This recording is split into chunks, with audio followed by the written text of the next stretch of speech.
ভাই বের হবেন ঢিলা ঢিলি করতে ভাই আপনি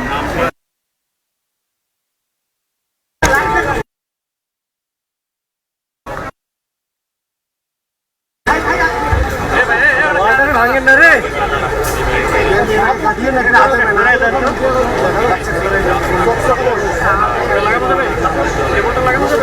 নিজে লাগাইতে হবে নিজে নিজে নিজে নিজে লাগাইতে হবে আমি পারলাম আমার তো দূরে টানাতে লাগা আমরা কিন্তু সামনে প্রথম থাকে এইটাতে এইটাতে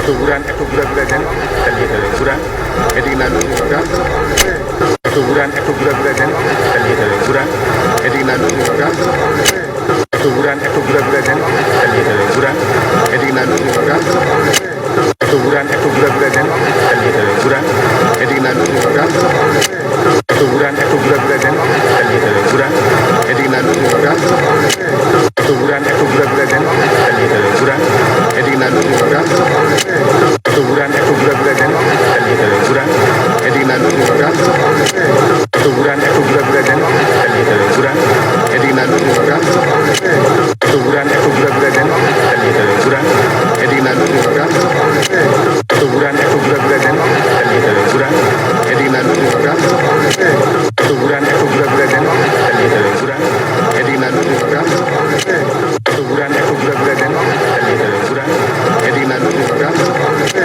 একটু ঘুরান একটু ঘুরে ঘুরে দেন চালিয়ে দেবেন ঘুরান এদিকে না ঘুরান একটু ঘুরান একটু ঘুরে ঘুরে দেন চালিয়ে দেবেন ঘুরান এদিকে না ঘুরান একটু ঘুরান একটু ঘুরে ঘুরে দেন চালিয়ে দেবেন ঘুরান এদিকে না ঘুরান একটু ঘুরান একটু ঘুরে ঘুরে দেন চালিয়ে দেবেন ঘুরান এদিকে না ঘুরান একটু ঘুরান একটু ঘুরে ঘুরে দেন চালিয়ে দেবেন ঘুরান এদিকে না ঘুরান একটু ঘুরান একটু ঘুরে ঘুরে দেন।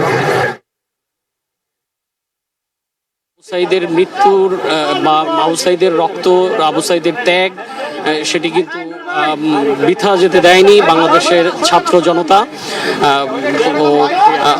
গত পরশুই দায়িত্ব গ্রহণ করে অন্তর্বর্তীকালীন সরকারের প্রধান উপদেষ্টা কিন্তু আজকে সকালেই রংপুরে এসছেন আবু সাইদের পরিবারের সাথে দেখা করতে। তো তিনি কবর জিয়ারত করেন, তারপর আবু সাইদের পরিবারের সাথে তিনি কথা বলছেন।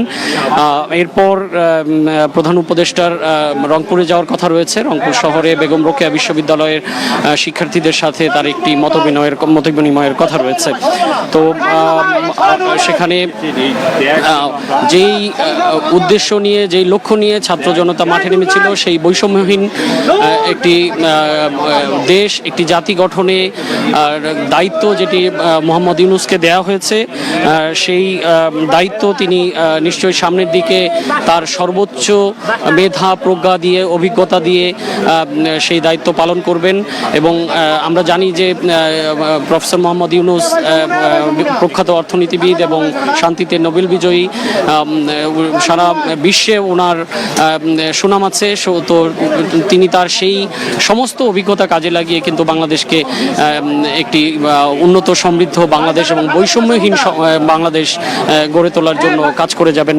তো সেই প্রত্যাশা সারা বাংলাদেশের মতো ছাত্র জনতার মতো আমাদেরও সেই প্রত্যাশা। তো আমরা দেখছি যে আবু সাঈদের পরিবারের সাথে তিনি কথা বলছেন। তো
আমরা দেখতে পাচ্ছি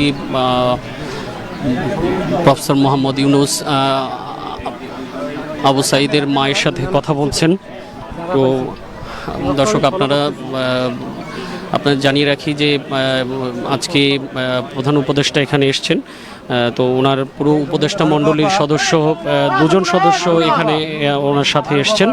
তারা হলেন আসিফ মাহমুদ সজীব ভুইয়া এবং নাহিদ ইসলাম, যে ছাত্রদের প্রতিনিধি হিসেবে উপদেষ্টা মণ্ডলীতে আছেন।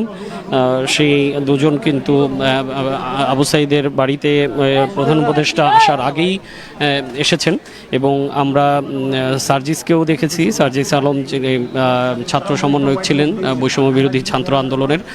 তো আমরা দেখছি যে আবু সাঈদের বাবা মা এবং পরিবারের সদস্যদের সাথে প্রধান উপদেষ্টা কথা বলছেন। তো প্রধান উপদেষ্টার কন্যাও তার সাথে এসছেন। এই আবু সাঈদের মৃত্যুটি ছিল আসলে বাংলাদেশের একটি যুগ সন্ধিক্ষণের মৃত্যু বলা যেতে পারে। এই মৃত্যু বাংলাদেশের জাতীয় জীবনে, রাজনৈতিক জীবনে এবং বাংলাদেশের ভবিষ্যৎ কেমন হবে সেই মোটামুটি সেটি হয়তো সামনের দিকেই বলতে পারবো। হাইপোথেটিক্যালি বলা যায় যে বাংলাদেশের মোড় ঘুরিয়ে দেয়া একটি ঘটনা ছিল। সেই ঘটনা এবং আপনি জানেন যে আবু সাঈদ যেভাবে পুলিশের বন্দুকের সামনে বন্দুক বন্দুকের নলের সামনে নিজের বুক চিতিয়ে দাঁড়িয়েছিলেন, দুদিকে হাত প্রসারিত করে।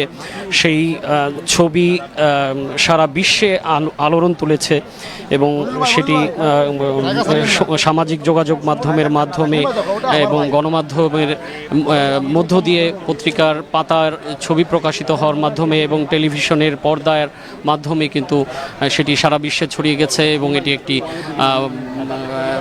একটি প্রতিবাদের একটি ব্র্যান্ড হিসেবে দাঁড়িয়ে গেছে। আবু সাঈদের সেই মৃত্যুর আগে তিনি যে দুই হাত প্রসারিত করে বেগম রোকেয়া বিশ্ববিদ্যালয়ের সামনের রাস্তায় মহাসড়কে যা দাঁড়িয়েছিলেন, তাকে গুলি করে তাকে হত্যা করা হয়, সেটি আমরা বলতে পারি। তো কারণ তিনি তখন নিরস্ত্র ছিলেন, একা ছিলেন, তাকে কোনোভাবেই কোনো আইনেই কিন্তু তাকে গুলি করার কোনো সুযোগ ছিল না, তারপরও তাকে গুলি করে হত্যা করা হয়েছে। তো আমরা দেখছি প্রধান উপদেষ্টা আবু সাঈদের পরিবারের উদ্দেশ্যে কথা বলছেন। তো আসলে যারা সন্তান হারিয়েছে তাদের সান্ত্বনা দেওয়ার ভাষা কিন্তু পৃথিবীতে কারোরই নেই।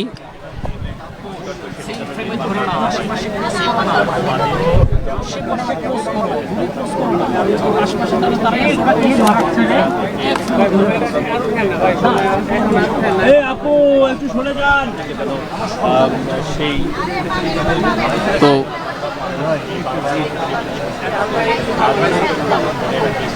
আমরা উপদেষ্টা মণ্ডলীর সদস্য আসিফ মাহমুদ সজীব ভুঁইয়াকে দেখতে পাচ্ছি, তিনি আছেন পাশে। কিন্তু আমাদের নাহিদ ইসলামকে দেখতে পাচ্ছি, তিনিও উপদেষ্টা মণ্ডলীর সদস্য। তিনি কিন্তু অনেকটাই আবেগাক্রান্ত হয়ে পড়েছেন, কারণ তার সহযোদ্ধা নাহিদ ইসলামরা এবং সার্জিস আলম এবং আসিফ মাহমুদ সজীব ভুঁইয়ারা যখন ঢাকায় ছাত্র আন্দোলনের সমন্বয়ক হিসেবে নেতৃত্ব দিচ্ছিলেন, তাদের ডাকেই কিন্তু এই আবু সাঈদ রংপুর বিশ্ববিদ্যালয়ের শিক্ষার্থীদের সাথে রাস্তায় নামেন এবং সেখানেই তাকে হত্যা করা হয়, তিনি নিহত হন। তো সেই ঘটনা এবং তাদের ডাকেই যেহেতু আবু সাঈদ সেই আন্দোলনে ঝাঁপিয়ে পড়েছিল, সেই যে বেদনা, সেই কষ্ট, তাদের বিজয় ঠিকই অর্জন হয়েছে, কিন্তু আবু সাঈদ পৃথিবীতে নেই। তার পরিবার তাদের প্রিয় সন্তানকে হারিয়েছে, যেটি আসলে পুরো পৃথিবী যদি তার বাবা মার পায়ের কাছে নিয়ে এসে দেয়া হয়, তাতে কিন্তু তাদের সেই যে ক্ষতি হয়েছে সেই ক্ষতি কিন্তু পূরণ হবার নয়। তো এটি আসলে ভাষায় প্রকাশ করা যাবে না, তার বাবা মার কষ্ট, এটি কেউ হয়তো অনুভবও করতে পারবেন না যতক্ষণ না পর্যন্ত তিনি নিজে সেই অভিজ্ঞতার সম্মুখীন হন। তো আমরা অপেক্ষা করছি, কিছুক্ষণের মধ্যেই হয়তো প্রধান উপদেষ্টা এখান থেকে রংপুরের উদ্দেশ্যে রওনা করবেন। সেখানে বেগম রোকেয়া বিশ্ববিদ্যালয়ের শিক্ষার্থীদের সাথে মতবিনিময় রয়েছে, সে তার উদ্দেশ্যে রওনা করবেন। তো আমরা অপেক্ষা করছি এবং আপনি দর্শক আপনারা জানেন যে গত 5 তারিখে 5ই আগস্ট সাবেক সরকার পদত্যাগ করার পরে কিন্তু বাংলাদেশে আইন শৃঙ্খলা পরিস্থিতির বেশ অবনতি হয়েছিল এবং সেখানে পুলিশ কিন্তু সারা বাংলাদেশে আসলে আস্থাহীনতায় ভোগার কারণে তারা ঠিকভাবে দায়িত্ব পালন করতে পারছেন না, যদিও নতুন সরকার অনেক চেষ্টা করছে তাদেরকে।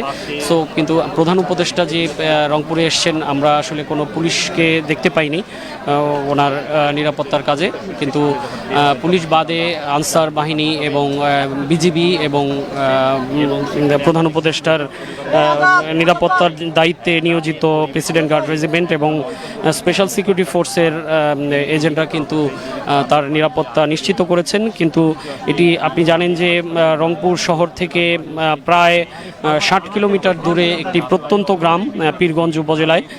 তো সেই প্রত্যন্ত গ্রামে কিন্তু মানুষের ঢল নেমেছে আজকে। এখানে প্রধান উপদেষ্টা এসেছেন, বাংলাদেশের সরকার প্রধান এসেছেন এবং সর্বোপরি প্রফেসর মোহাম্মদ ইউনূস এসেছেন।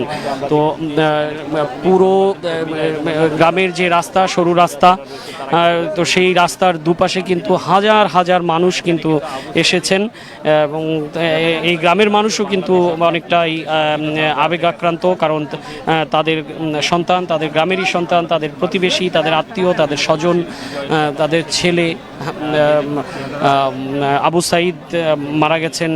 তো তার বাড়িতে বাংলাদেশের সরকার প্রধান এসছেন। তো সে কারণে তারা একদিকে যেমন নিজেকে গর্বিত মনে করছেন, অন্যদিকে তারা আবেগাক্রান্ত এবং তাদের এই গর্ব অনুভব করার সুযোগ কিন্তু আবু সাঈদ তার প্রাণের বিনিময়ে করে দিয়ে গেছেন, যেটি আসলে ভুক্তভোগী তার পরিবার এবং আবু সাঈদ নিজে। তবে বাংলাদেশের মানুষের জন্য বৈষম্যহীন একটি সমাজ, একটি জাতি গঠনের জন্য যদি এই প্রাণটি উৎসর্গ করেছেন আবু সাঈদ, সেটি ধরে নিলে কিন্তু এই আত্মত্যাগ আসলে মোটেও কোনো ক্ষতি বা যেটি বলা হয় লস, সেটি হতে পারে না। এটি অনেক বড় একটি অবদান। বাংলাদেশের মানুষ ভবিষ্যতে নিশ্চয়ই যুগ যুগান্তর ধরে আবু সাঈদের এই অবদানকে স্মরণ করবে।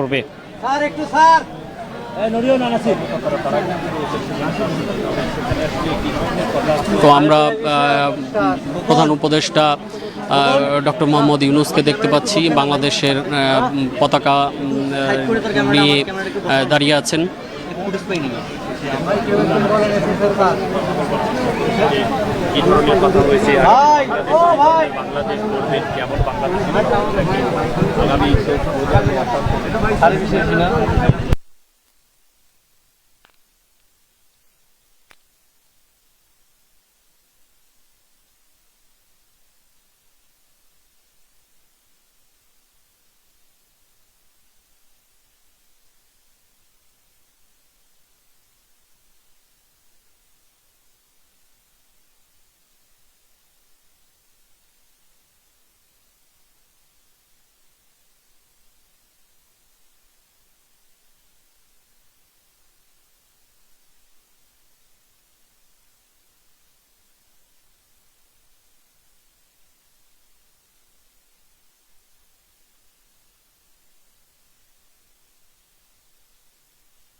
দর্শক, প্রধান উপদেষ্টার হাতে কিন্তু আবু সাঈদের পরিবারের পক্ষ থেকে জাতীয় পতাকা তুলে দেওয়া হলো এবং প্রধান উপদেষ্টা এবং আবু সাঈদের পরিবারের সদস্যরা সেটি কিন্তু সম্মিলিতভাবে উচ্চে তুলে ধরেছেন। তো যেই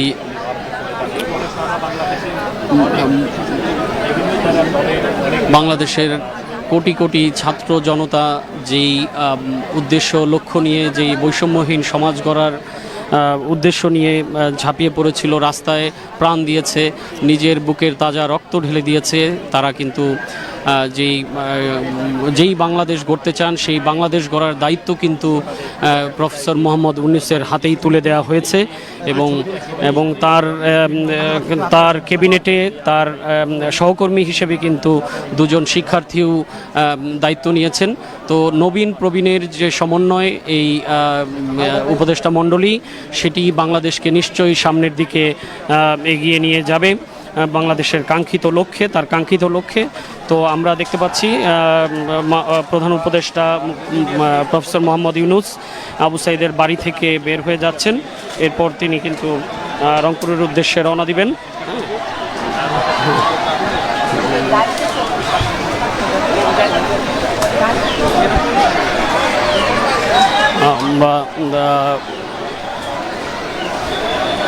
আপনি জানেন যে এটি একটি দর্শক আপনারা জানেন এটি একেবারেই প্রত্যন্ত গ্রাম।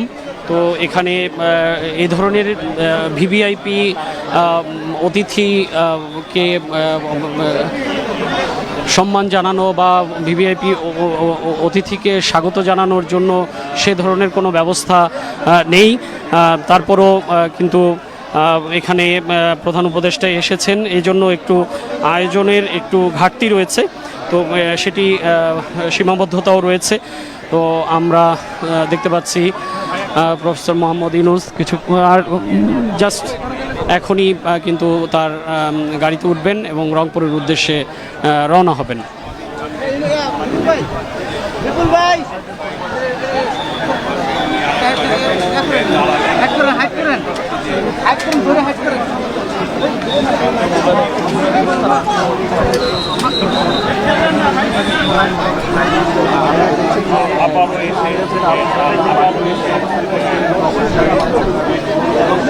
মাইক্রোফোনগুলো দিতে হবে না।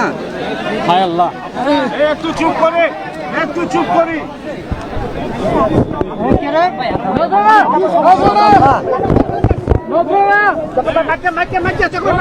আরে দিব কেমনে, দিব কেমনে?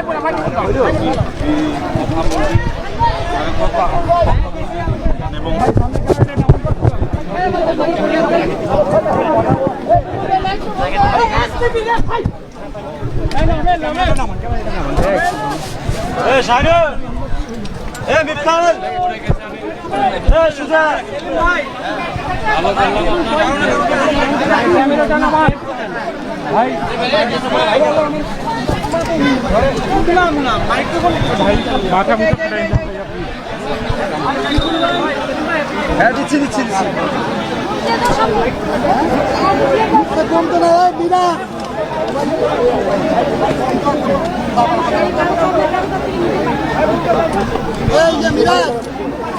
কথা বলতে দেন ভাই।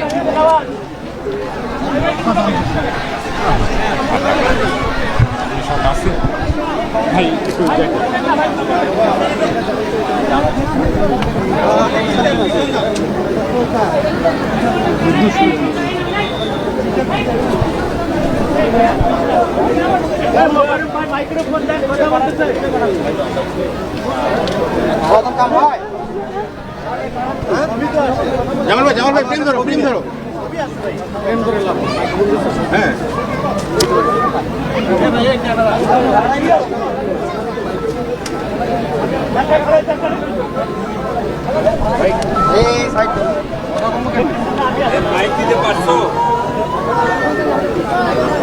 ফোনটা চালু করে দিও, জামাল ভাই ফোনটা চালু করে দিও।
লাইভ দিলাম না ক্যামেরা কোথায়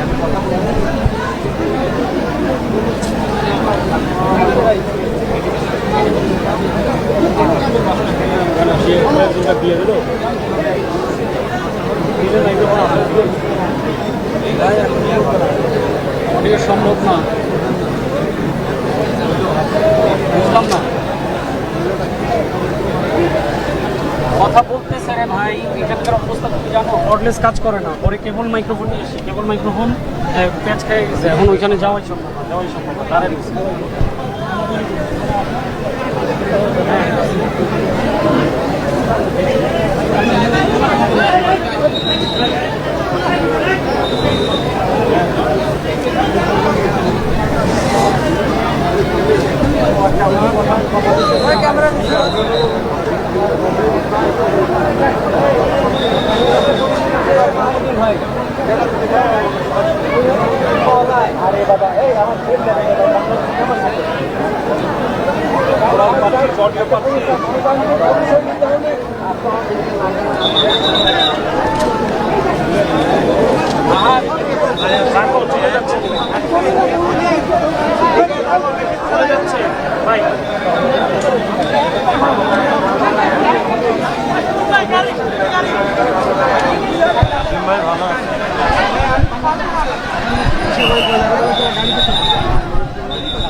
তাপস, কেন বলছিলাম মাইক কর্ডলেসের কথা বুঝতে পারছো এখন?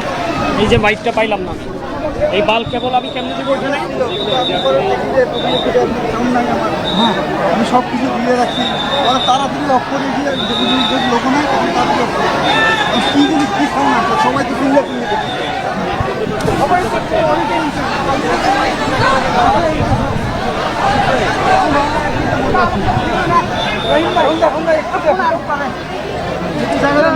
ভাই ক্যামেরার উপরে ফোনটা একটু নিচে ডাইন সাইডটা দেন, ডাইন সাইডটা দেন। ভাই ভিডিও ভাই উপর পাশ নিচে আর সাইড দেখবেন না। আরে ভাই যাইতে তো দিবেন, যাবো তো। কেমনে যাবেন? যান এই চারটা তো নিয়ে আসিস তো দেখি না রে ভাই, ওভাবে ঠেলার কি আছে? ওখানে কাল দিয়ে সিনিয়র মানুষজন